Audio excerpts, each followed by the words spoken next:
Hi Sam, I'm Peter. Sam, we're going to try a little experiment here with ESP cards. You're familiar with these, yeah? Yeah. Okay, the 5 symbols.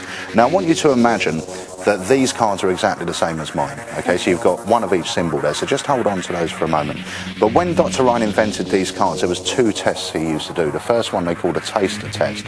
It doesn't matter if you get it right or wrong, but what he would do is give the cards a shuffle. He would remove any card and ask you to get one of the images in your mind. Okay, so have you got one of the images? Are you thinking of the star? No. What were you thinking of? Were you? That's perfect, so that's the one I'm holding. Now that's really strange because you didn't have to get that right. But this is the test that he would do that would really prove if someone had some sort of psychic ability. Give your cards a mix up. Don't look at the faces because I don't want you to influence your own choice in any way, shape or form. And as you go, I want you to sort of fan them in your hand and just mentally pick one in your mind, one that you're going to hand me in a moment. But before you do that, I'm going to hand you one of mine. Okay?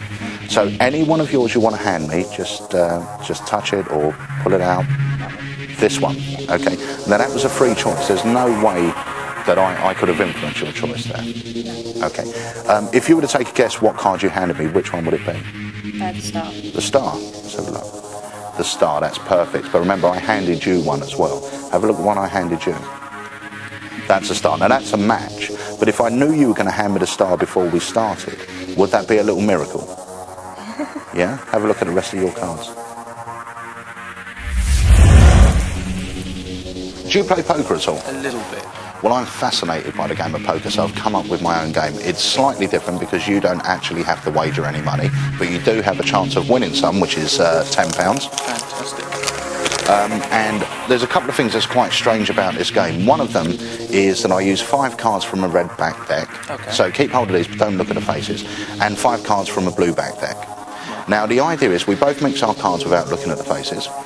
So give your cards a mix. Now what I will tell you is that there's one card in my hand that can give you a winning hand. There's one card in yours that can give me a winning hand. Now the idea is, if I get the winning hand, I get my £10 back. If you get the winning hand, you get to take this home. Okay? But this all happens with our minds, and it's sort of fate will determine who wins. Okay? So I'm going to hand you one of my cards, and it's absolutely any one.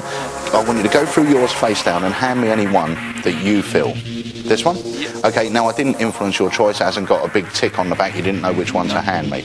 Okay, place the card I handed you down onto the table for a moment and turn over the 4 cards in your hand. Let's see what you've got. Just turn them all over. Perfect. So you've got 2 kings, 2 queens. So if I was to hand you a king or a queen, you've now got a full house. That's a fantastic hand. Turn over, see what we got. So you've got a full house, 3 queens over 2 kings, which is great. Let's see what I've got. I've got 4 spades. So if I was to get a spade here, I'd have a flush, but your full house would still beat me. There's only one card out of all the ones in your hand you could have handed me that will make me win.